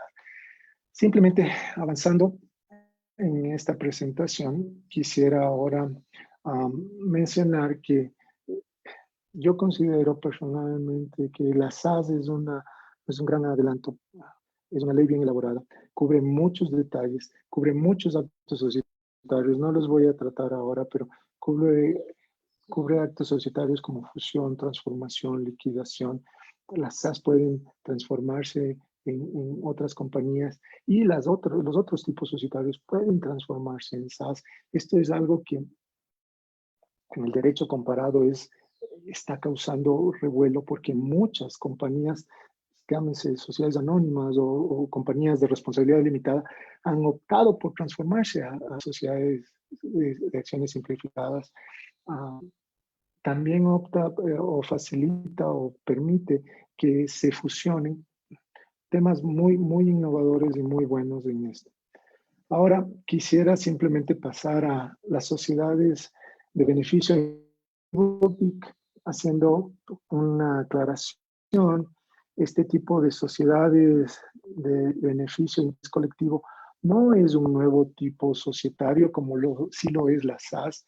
Más bien esto es una condición que tienen las compañías ya existentes y que es un enfoque. ¿Es un enfoque para qué? Para generar un impacto social positivo. ¿Qué busca? Que las sociedades del medio ambiente se beneficien con este impacto social que, gracias a su operación, la compañía va a crear. No se necesita una transformación, más bien es una modificación estatutaria que, en cuanto a lo donde se especifica cuál es el medio o el área donde se va a buscar el impacto positivo. También conllevaría un cambio de denominación si es que a la denominación ya existente de la compañía se decide agregar las siglas BIC. ¿Cómo se toma esta decisión de enfocarse como una sociedad de beneficio o interés colectivo BIC? Sí, es con una mayoría especial reforzada de las 2/3 partes de un capital social. Dentro de las obligaciones que las BIC tienen es que el representante legal debe un informe de gestión y presentar a la superintendencia de compañías en el que se determina cuál ha sido el efecto, el impacto concreto a lo que se fijó en el establecimiento del interés o del beneficio. Este informe debe presentarse a la superintendencia. La ausencia de este informe puede ocasionar de esta calidad. ¿Cuáles son las áreas de impacto? Las 5 áreas que determinan para las BIC, son medio ambiente, clientes, comunidad, capital laboral.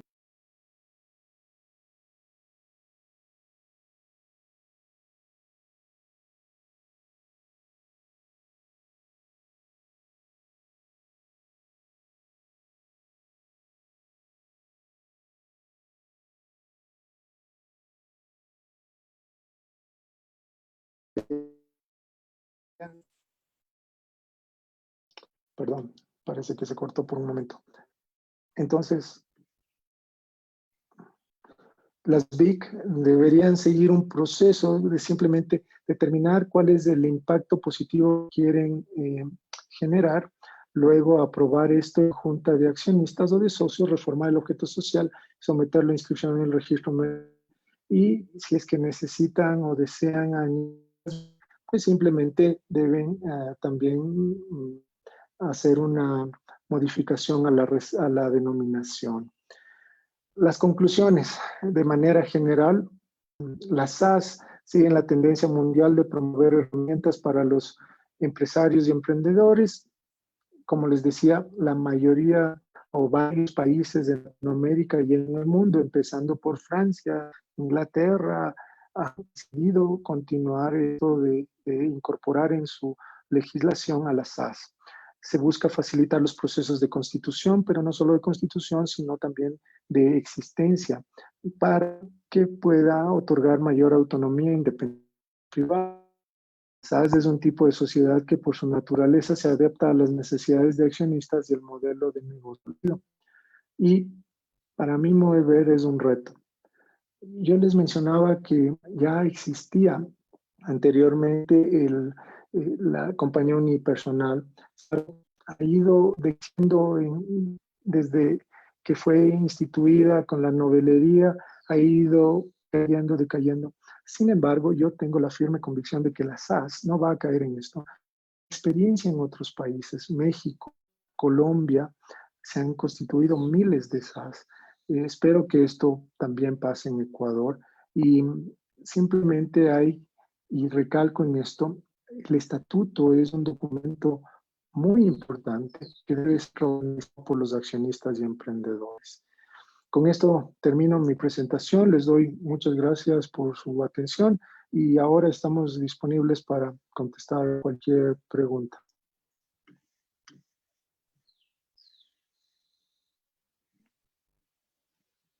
Gracias, David, por tu exposición respecto a la SAS. Voy a responder algunas preguntas que hicieron en mi intervención respecto a los incentivos del sector turismo. Hay que considerar que esta normativa fue expedida el 28 de febrero de este año.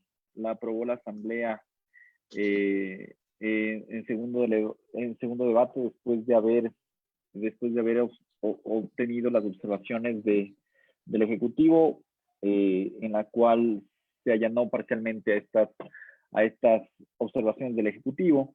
Y esto obviamente se dio antes de que entremos en toda esta crisis sanitaria. Así que si bien la Asamblea se anticipó con algunos de estos mecanismos para incentivar el sector empresarial en el Ecuador, que ya venía siendo golpeado desde el año anterior, en realidad esta norma específicamente no fue diseñada con el objetivo de pasar la pandemia. En este momento se están discutiendo varias propuestas de ley en la Asamblea para dar frente a las consecuencias que ha tenido la pandemia en la economía ecuatoriana, y yo creo que el sector turístico en el Ecuador, que ha sido gravemente golpeado, necesariamente va a tener que contar con ciertos incentivos para volver a reactivarse.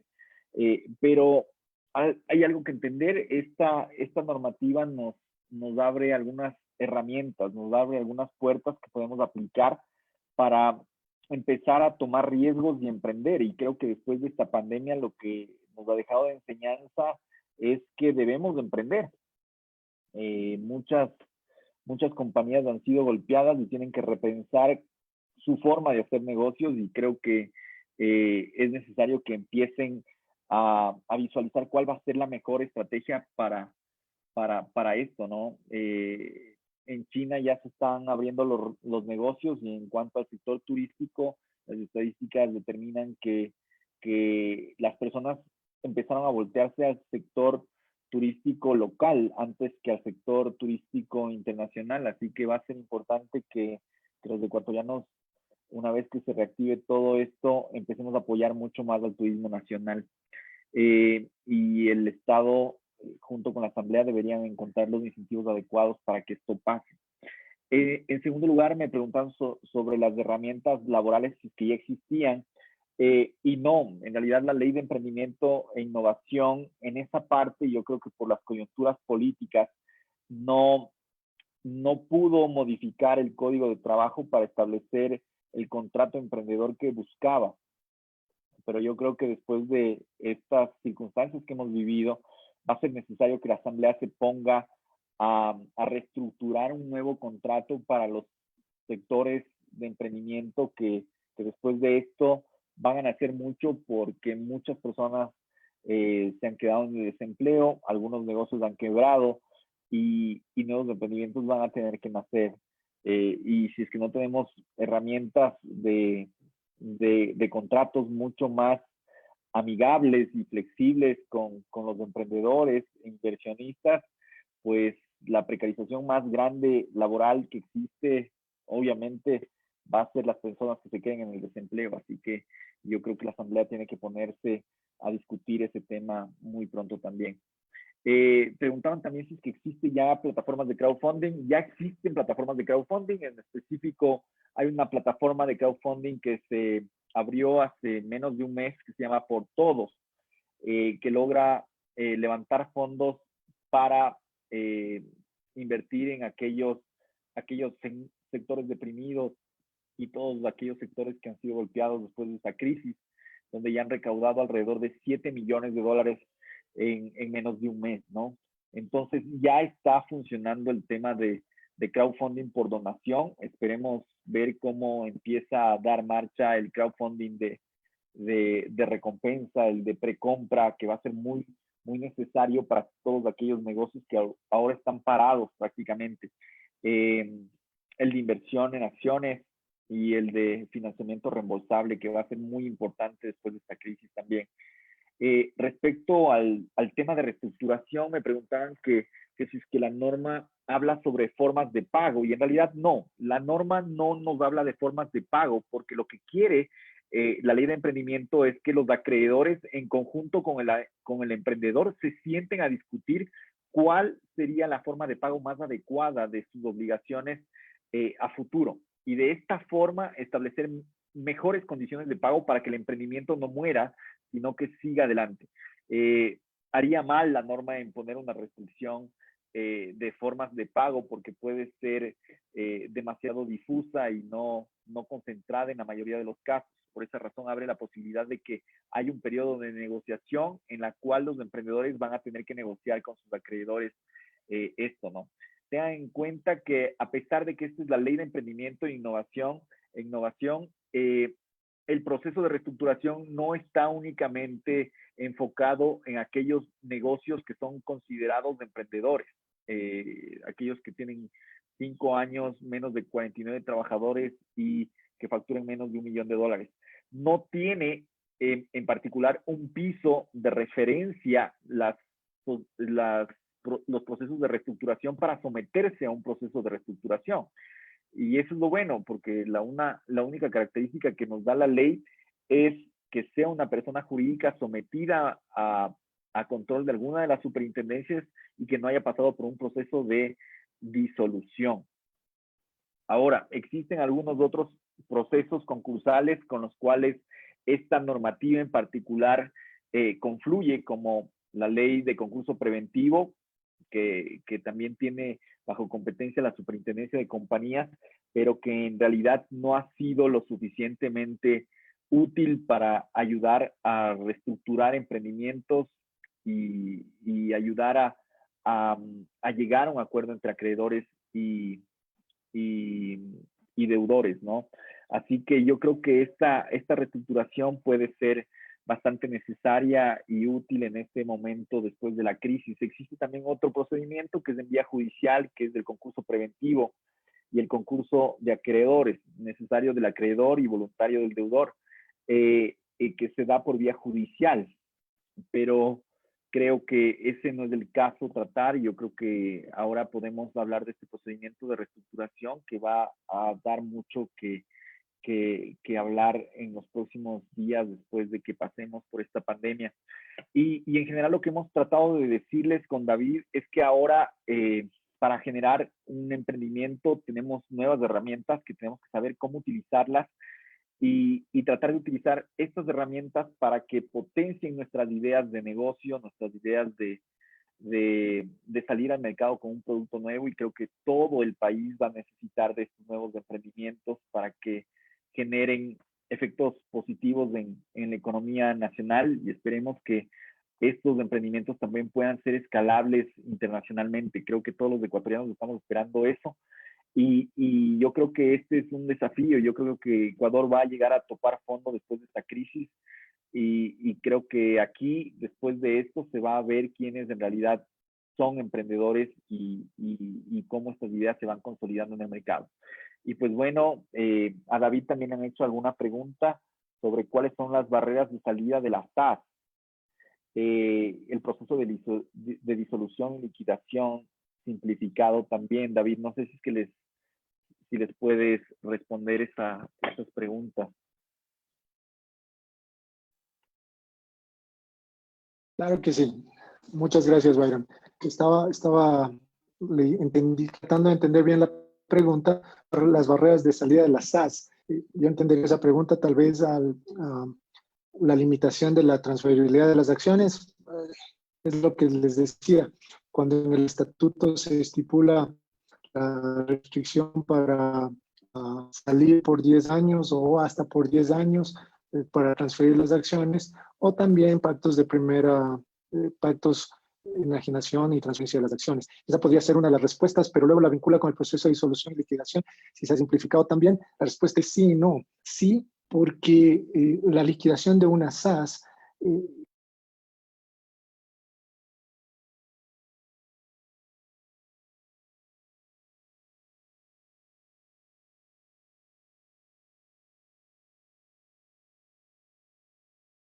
perdón, se cortó la comunicación por un momento. Decía que sí y no. Sí, porque operativamente, formalmente, la liquidación sigue las mismas formalidades que la constitución de una SAS. Entonces es por documento privado y puede agilitarse con la inscripción en el registro de sociedades. No, porque sigue las mismas normas que se estipulan para la liquidación, para la disolución, liquidación y cancelación de las sociedades anónimas. Sin embargo, quisiera simplemente mencionarles algunas de las causales. Hay liquidación de pleno derecho. Una de las causales es por incumplir por 3 ejercicios económicos seguidos, lo dispuesto en el artículo 20 de la presente ley. En la disolución de las sociedades por decisión de la superintendencia, hay algunas que me llaman la atención. Menciono la última: cuando la sociedad registra pérdidas operacionales que ascienden más allá del 50% de su patrimonio. No dice el capital, de su patrimonio, de acuerdo con sus estados financieros. Y la disolución voluntaria, pues es a la libre decisión de los accionistas. No sé si hay alguna otra pregunta para Byron o para mí. David, hay otra pregunta. Dicen si es posible emprender con una sociedad civil y comercial, y qué ventajas o desventajas tendría versus una sociedad de acciones simplificadas. La sociedad civil y comercial sigue vigente. ¿Tiene diferencias con las SAS? Sí, algunas diferencias. De hecho, tengo un artículo subido en la página de Paz Horowitz, y si quien hizo la pregunta puede leerlo ahí, sobre las ventajas y desventajas y las diferencias entre una sociedad anónima, una sociedad civil y una SAS. Pero básicamente, la sociedad civil es un vehículo interesante. Creo que ahora la SAS también es muy interesante, y yo creo que brinda mayores facilidades. ¿Cuál es la principal diferencia? ¿Cuánto cuesta constituir una sociedad civil? En costos, nada más en costos. Daría inscripciones en el registro mercantil, aproximadamente entre 500 y $600 en un caso optimizando. ¿Cuánto será el costo de una SAS? Esa es la intención de todo este plan, que el emprendedor no tenga que incurrir en gastos excesivos al inicio de su emprendimiento. Entonces, la SAS, vamos a ver cuánto sale: 100, 150, 200, no sé. Hay que ver, dependiendo del reglamento, cuánto vaya a costar. Pero yo entendería que sí funciona bien para ambas. Algo adicional, David, respecto a la personería jurídica que es necesaria para que entiendan los emprendedores que el formalizarse mediante una sociedad de acciones simplificadas otorga el hecho de que su patrimonio se desvincule de la sociedad, ¿no? No sé si es que nos puedes hablar un poquito de esta parte.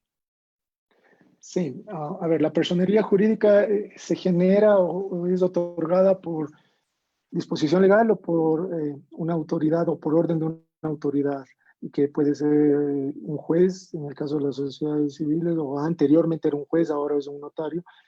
Pero en este caso lo dispone la ley.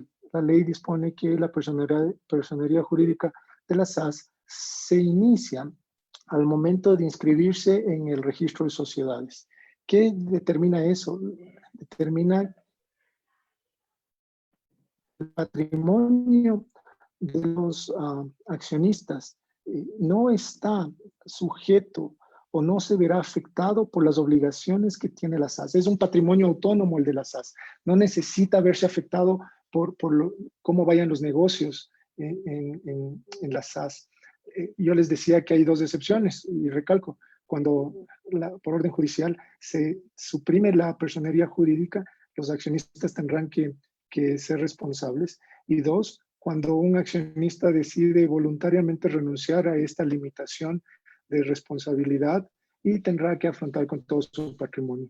Una de las características de todo tipo societario es que se limite la responsabilidad a lo que efectivamente aporto a la compañía para que no se vea afectado mi patrimonio personal.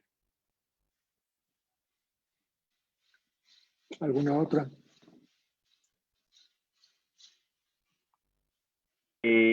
Me estaban preguntando si es que se puede crear una plataforma de crowdfunding a partir de una fundación que impulsa proyectos de emprendimiento sin necesidad de crear una nueva sociedad mercantil.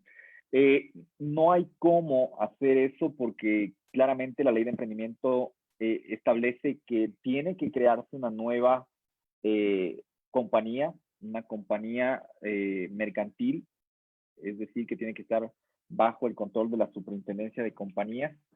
Y que esta compañía tiene que tener como objeto único la realización de intermediación, de publicación de proyectos mediante la intermediación de plataformas de fondos colaborativos. Así que no podemos utilizar un vehículo de fundación para realizar esta intermediación. Tengan en cuenta que lo que hacen las plataformas de fondos colaborativos es simplemente intermediar entre promotores e inversionistas y publicitar estos proyectos para que estos proyectos lleguen a los inversionistas. Entonces, ese es el objetivo fundamental de las plataformas de crowdfunding, publicar estos proyectos y que los inversionistas lleguen a aquellos promotores que de otra forma no podrían acceder a capital para financiar sus proyectos, sean de donación, préstamo, que es financiamiento no reembolsable, precompra o recompensa, ¿no?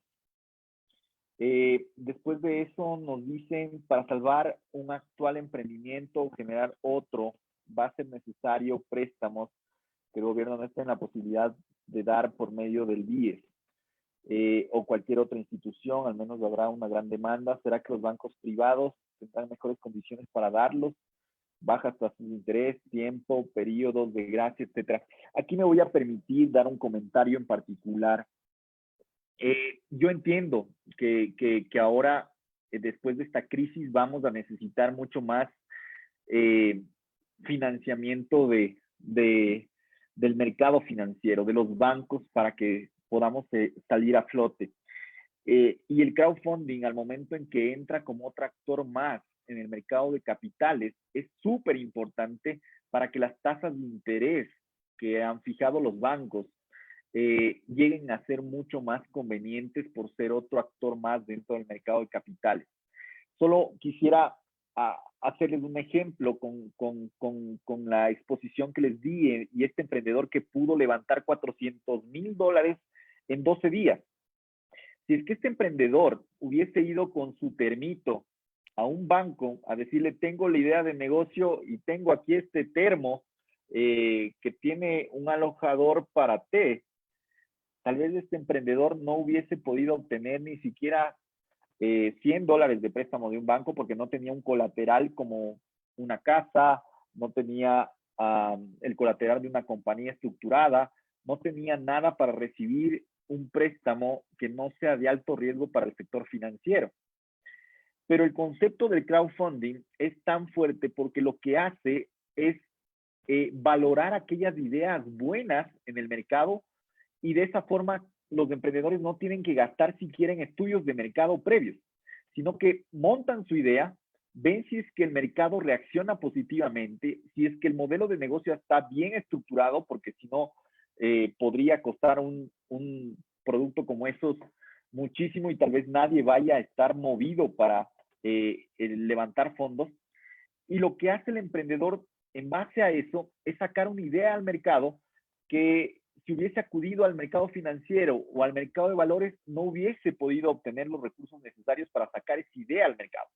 Entonces, el crowdfunding lo que hace es poner la demanda de mercado junto con aquel promotor de una idea buena de negocio, de mercado, para que esto pueda ser financiado. Y al momento en que estos negocios sean financiados, de forma mucho más barata que el sector financiero, porque si es que este emprendedor hubiese ido al mercado financiero, tal vez por un préstamo de consumo, el interés hubiese sido súper alto por el riesgo que existe, que puede ser 16, 18%. Si es que él va al crowdfunding, puede obtener en precompra todos aquellos productos que va a tener que entregar en diciembre y se anticipa de esta forma un financiamiento hacia el emprendedor. Entonces, esto puede ayudar muchísimo para que aquellos negocios que no salían y que no hubiesen salido de otra forma, que no fuera teniendo una buena idea y un buen modelo de negocio, nunca lleguen a nacer. Y esa es la fortaleza que tiene el crowdfunding dentro de este mercado de capitales, que es sumamente importante. Ok, creo que esas son todas las preguntas. Les agradecemos a todos por su atención, por haber compartido este conversatorio con nosotros. Ha sido un gusto poder colaborar con ustedes, y si tienen más dudas respecto a cómo crear una plataforma de crowdfunding, cómo crear una sociedad de acciones simplificada o transformar una sociedad a una de beneficio e interés colectivo, pues estamos prestos a corresponder con nuestros servicios y estamos a las órdenes. Muchas gracias a todos. Gracias, David.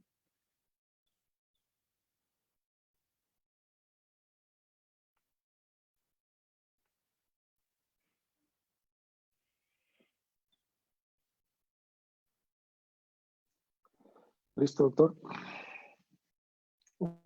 Gracias, David. Un gusto, gracias. Yo creo que...